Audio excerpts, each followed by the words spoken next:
बिस्मिल्लाहिर्रहमानिर्रहीम, अस्सलाम वालेकुम। खेलों की खबरों पर तबसरों और तजियों से स्कोर के एक और प्रोग्राम के साथ सैयद जाया हुसैनी आपकी खिदमत में हाजिर है। पाकिस्तान की टेस्ट टीम इंग्लैंड पहुंच गई है, जहां कौमी टीम को 3 टेस्ट मैचों पर मुश्तमिल अहम सीरीज़ में एक सख्त इम्तिहान दरपेश होगा। यह series ICC World Test Championship 2025-27 का हिस्सा है। कौमी टीम ने इंग्लैंड पहुँचने के बाद मुख्तसर आराम किया और कप्तान बाबर आजम समेत टीम के खिलाड़ियों ने लंदन में खूब सैर की। कौमी टीम आज से काउंटी ग्राउंड में बाकायदा ट्रेनिंग का आगाज़ कर रही है। इंग्लैंड की कंडीशन से हम आहंग होने और मैच प्रैक्टिस के लिए पाकिस्तान 12 से 15 अगस्त तक सेलेक्ट 11 के ख़िलाफ़ 4 रोज़ा प्रैक्टिस मैच भी खेलेगा।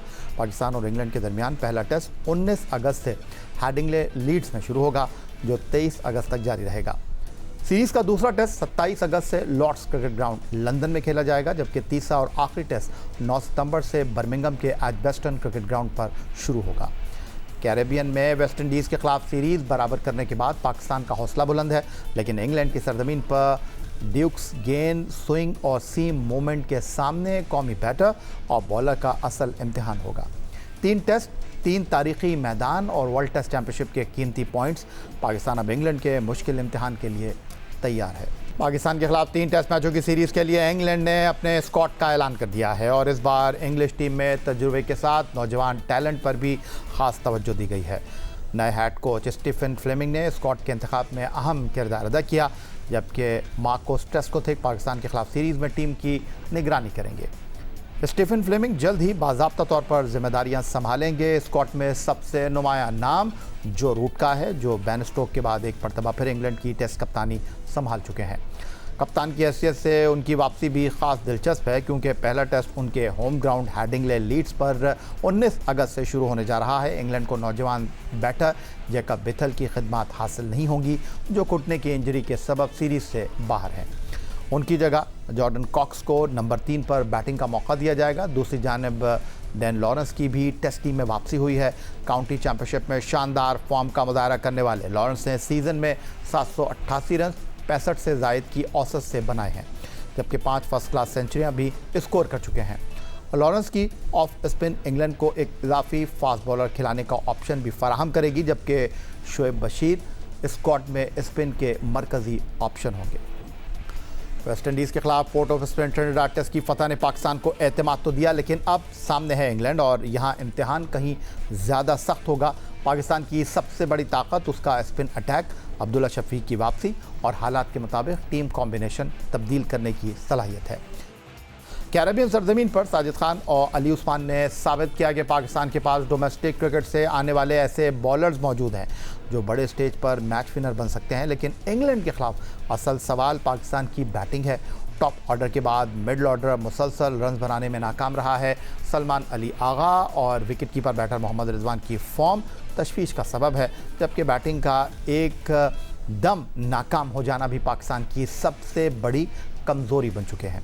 दूसरी जानिब इंग्लैंड के पास होम कंडीशंस, ड्यूक्स गेंद, सीम और स्विंग और जारहाना अंदाज सब कुछ मौजूद है।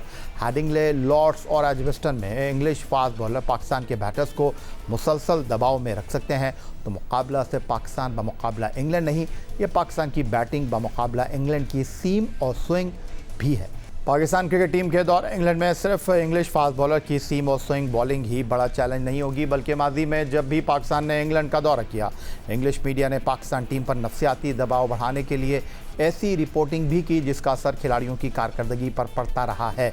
साबिक कप्तान राशिद लतीफ़, जो माजी में भी पाकिस्तान टीम के हमरा इंग्लैंड का दौरा कर चुके हैं, उन्होंने जियो न्यूज़ के प्रोग्राम स्कोर में बातचीत करते हुए टीम मैनेजमेंट को अहम मशवरा दिया है।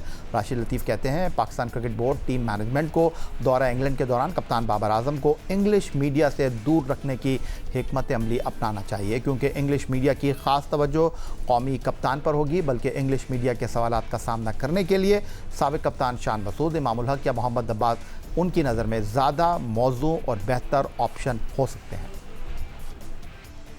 बहुत केयरफुल रहना पड़ता है और रहना चाहिए। बाबर को कम लेके जाएं मीडिया पे, और जिस तरह से कल जीत के बाद बाबर बैठा नहीं चाहिए था, सरफराज को हार के बाद बिठाया आपने, ये चीज़ें भी नोट करते हैं वो। तो आपको बहुत केयरफुल बाबर को कम यूज़ करना चाहिए प्री मैच में भी, या कोई जो अच्छे मीडिया को हैंडल करने वाले लोग हैं ना, उनको भेजना चाहिए। फॉर एग्जाम्पल शान मसूद अच्छा हैंडल कर लेता है उसको, तो इमामुल हक अच्छा हैंडल कर लेता है। तो इमामुल हक क्या प्लेइंग 11 में होंगे? नहीं, मैं ऐसी बात कर रहा हूँ। मीडिया तो जब प्रेस कॉन्फ्रेंस होती है ना खेलने लगी जाए। सऊद शकील है, वो भी अच्छा कर सकता है। बाकियों को अवॉइड करें, क्योंकि कुछ भी निकलवानी होती है चीज़ ना, और आप बेहतर जानते हैं किस तरह से बातें निकलवानी है। बॉल टेम्परिंग का इशू आ सकता है, मैच फिक्सिंग का आ सकता है, 2010 वाला स्कैंडल सामने लेके आ सकते हैं वो।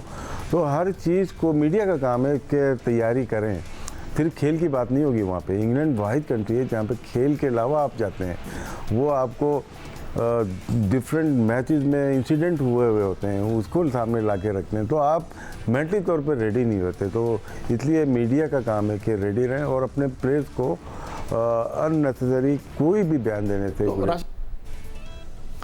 आइंदा साल वनडे वर्ल्ड कप की तैयारियों के लिए पाकिस्तान क्रिकेट बोर्ड ने भी डोमेस्टिक सतह पर चैंपियंस वनडे कप कराने का ऐलान कर दिया है, जिसका मकसद वर्ल्ड कप के लिए बेहतरीन दस्तयाब खिलाड़ियों का पूल तैयार करना और उन्हें 50 ओवर की क्रिकेट में ज़्यादा से ज़्यादा मौक़े फराहम करना है। नए डोमेस्टिक सीज़न 2026-27 का आगाज़ करने वाला ये टूर्नामेंट 11 से 18 अगस्त तक मुल्तान क्रिकेट स्टेडियम में मुनक्किद होगा। इवेंट के तमाम मुकाबले 7 मैचेस डे एंड नाइट होंगे, जबकि हर मैच का आगाज़ पाकिस्तानी वक्त के मुताबिक दोपहर 3 बजे होगा। चैंपियंस वनडे कप में 4 टीमें हिस्सा ले रही हैं, जिन्हें Pakistan greens, Pakistan whites, Pakistan blues और पाकिस्तान गोल्ड का नाम दिया गया है। Tournament single league round robin format के मुताबिक खेला जाएगा, यानी चारों टीमें एक दूसरे के खिलाफ मैच खेलेंगी।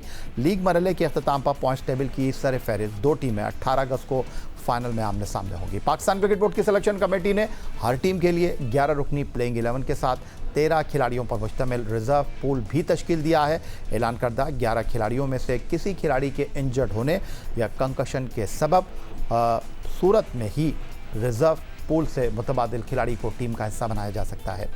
चारों टीमों की क़यादत भी कौमी क्रिकेट टीम के अहम खिलाड़ियों के सुपुर्द की गई है। पाकिस्तान ग्रीन की क़यादत शादाब खान कर रहे हैं, जबकि साइम अयूब पाकिस्तान वाइट्स के कप्तान होंगे। साहबजादा फरहान पाकिस्तान ब्लूज़ की क़यादत कर रहे हैं, जबकि वनडे टीम के कप्तान शाहीन शाह अफरीदी को पाकिस्तान गोल्ड की क़यादत सौंपी गई है। चैंपियंस वनडे कप का पहला मैच 11 अगस्त को पाकिस्तान ग्रीन्स और पाकिस्तान वाइट्स के दरमियान खेला जाएगा। पाकिस्तान क्रिकेट टीम 3 टेस्ट पर मुश्तमिल सीरीज़ खेलने बाबर आजम की क़यादत में इन दिनों इंग्लैंड में मौजूद है। 70 रुकनी टीम में साबिक टेस्ट कप्तान शान मसूद भी शामिल हैं, जो उंगली में फ्रैक्चर के सबब पोर्ट ऑफ स्पेन टेस्ट नहीं खेल सके थे, जबकि टेस्ट बैट्समैन सऊद शकील भी टीम का हिस्सा हैं। पाकिस्तान क्रिकेट बोर्ड के डायरेक्टर हाई परफॉर्मेंस और सिलेक्शन कमेटी के रुकन आकिब जावेद ने राब्ता करने पर बताया कि इन खबरों में कोई सदाकत नहीं कि मिडल ऑर्डर बैटर कामरान गुलाम इंग्लैंड जा रहे हैं। आकिब जावेद के मुताबिक ऐसी कोई तजवीज़ ज़ेर गौर भी नहीं है।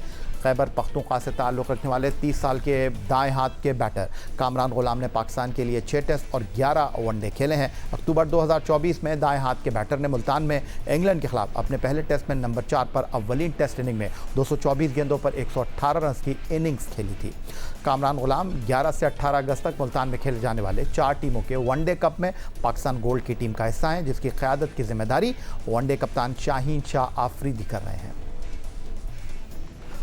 Pakistan cricket board champions one day cup को कौमी टीम की तैयारियों, नए टैलेंट को आजमाने और आईसीसी वर्ल्ड कप 2027 के लिए खिलाड़ियों की जांच का अहम मरहला करार दे रहा है। गुज़िश्ता रोज़ मुल्तान क्रिकेट स्टेडियम में चारों टीमों के कप्तानों ने मीडिया से बातचीत की। पाकिस्तान गोल्ड के कप्तान शाहीन शाह अफरीदी का कहना था कि चैंपियंस वनडे का वर्ल्ड कप की तैयारियों के लिए इंतहाई अहम साबित होगा। शाहीन शाह अफरीदी के मुताबिक टूर्नामेंट में खिलाड़ियों की कारकर्दगी और उनके मखसूस किरदार को खुसूसी अहमियत हासिल होगी। जो खिलाड़ी जिस पोजीशन पर उम्दा कारकर्दगी दिखाएगा, कौमी टीम में भी इसी किरदार के लिए वो दावेदार होगा। इस टूर्नामेंट जो हमारे आगे वर्ल्ड कप आ रहा है, हमारा पूरा फोकस ये है कि हम जब भी वर्ल्ड कप के लिए जाते हैं तो हमें काफ़ी इंजरीज़ का सामना करना पड़ता है। इसमें ये है कि इस टूर्नामेंट से ये जो 4 टीमें हैं उसी नंबर पे सबको मौका मिलेगा। जो रिप्लेसमेंट होगी या कोई प्लेयर हमें चाहिए होगा कि यार हमें इस नंबर पे उसको खिलाना है वर्ल्ड कप के लिए, तो इस टूर्नामेंट का मकसद ये है कि हमारे पास पहले से वो प्लेयर मौजूद हो कि जब हम वर्ल्ड कप के लिए करीब है, खुदा न खास्ता कोई इंजरी आए तो हम उसको ईज़िली रिप्लेस कर सकें। हमारे लिए ये टूर्नामेंट अहम इसलिए है कि काफ़ी टाइम बाद लड़के क्रिकेट खेल रहे हैं और उम्मीद है कि जो NCA में जो कैंप हुआ है फिटनेस पे, स्किल पे, तो वो सारे लड़के यहाँ पे अपनी कोशिश करेंगे, अपनी परफॉर्मेंस को और शाइन करेंगे और इतनी हीट में कोशिश करेंगे कि यार अपनी फ़िटनेस को इम्प्रूव करने के लिए आगे जाएंगे। लेकिन ये जो सारा पर्पस है ये वर्ल्ड कप को लेके ही है कि इस टूर्नामेंट को हम करा रहे हैं कि यार वर्ल्ड कप के लिए हमारे पास प्लेयर मौजूद हो और उसको हम फिर आगे देखें। मिलते हैं एक ब्रेक के बाद।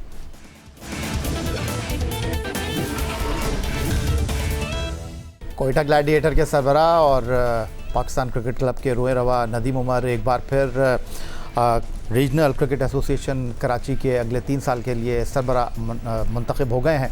और दूसरी जानिब कराची में क्लब क्रिकेट के हवाले से, ग्राउंड्स के हवाले से रीजनल क्रिकेट एसोसिएशन के सरबराह नदीम उमर जो है वो मुस्तकबिल में क्या काम करना चाहते हैं, इस हवाले से गुफ्तगू के लिए आज स्टूडियो में हमें ज्वाइन कर रहे हैं कराची क्रिकेट एसोसिएशन के चेयरमैन टूर्नामेंट कमेटी खालिद नफीस साहब और क्रिकेट कोऑर्डिनेटर आज़म खान साहब। और टेलीफोन लाइन पर हमारे साथ मौजूद हैं पाकिस्तान क्रिकेट टीम के साबिक कप्तान, कोयटा ग्लैडिएटर के हेड कोच मोइन खान साहब। आपको खुश आमदीद कहेंगे। मोइन खान साहब, सबसे पहले गुफ्तगू आपसे कर लेता हूँ। कराची से आपने क्रिकेट खेली, आपके साहबजादे क्रिकेट के भाई क्रिकेट खेले, नदीम उमर साहब के साथ आपका एक बड़ा करीबी ताल्लुक़ है। एक बार फिर वो अगले 3 साल के लिए कराची क्रिकेट की जो है वो सदारत संभाल चुके हैं। जी आया, सबसे पहले तो ऐसी बात है, दिल से गहराइयों से बहुत ज़्यादा मुबारकबाद पेश करूँगा नदीम साहब। और नदीम साहब का नाम सिर्फ लोकली नहीं, इंटरनेशनली माशाल्लाह क्रिकेट की डेवलपमेंट के अंदर, क्रिकेट की फ़रोग के अंदर बहुत ज़्यादा उनको पर्सनल लेवल के ऊपर माना जाता है, एडमायर किया जाता है। और जितने भी लोग क्रिकेट से मुंसलिक हैं या नदीम उमर से मुंसलिक हैं, बहुत ज़्यादा एडमायर करते हैं उनको। और उनकी बड़ी ग्रा कदर खिदमात हैं क्रिकेट के लिए।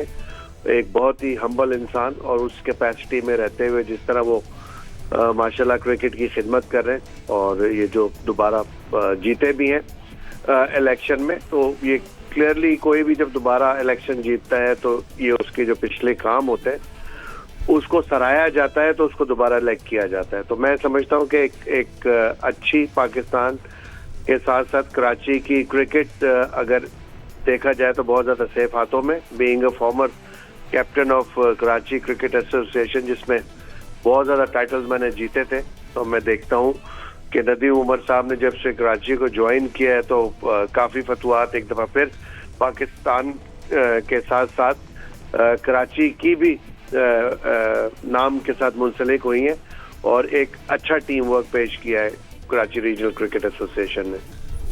मोइन खान साहब, आप हमारे साथ टेलीफोन लाइन पर मौजूद रहेंगे। चेयरमैन टूर्नामेंट कमेटी खालिद नफीस साहब भी स्टूडियो में हमारे साथ मौजूद हैं। अब एक और टेन्योर आप लोगों को मिला है, लेकिन बाज़ हलकों का ख्याल ये है कि आप लोग करते क्या हैं, आप लोग ने कोई क्लब टूर्नामेंट नहीं कराया, तो आज आपकी मौजूदगी का फ़ायदा उठाएंगे क्या, वाकई ऐसा? दरअसल इलेक्शन हारने के बाद मुख्तलिफ़ लोगों ने मुख्तलिफ़ ख़यालात का इज़हार करना शुरू कर दिया। कुछ लोग कहते हैं हमने टूर्नामेंट नहीं कराए, कुछ लोग कहते हैं हमने टूर्नामेंट नहीं जीते। मैं आपको बताता चलूं कि नदीम उमर के इस 3 साला दौर में हमने 2 मरतबा कायद-ए-आज़म ट्रॉफ़ी जीती, 1 मरतबा 2020 जीता, वनडे के फ़ाइनल में आए, अंडर 19 हमने जीता, अंडर 16 हमने जीता।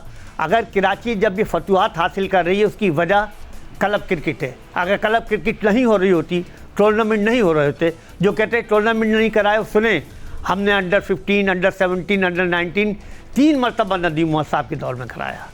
बोर्ड के जितने टूर्नामेंट होते हमने कराए, मास्टर ऑयल हमने कराया, 2 हमने इंटरफर्म्स टूर्नामेंट कराए, हर जोन ने 5-5 टूर्नामेंट क्लब क्रिकेट के कराए।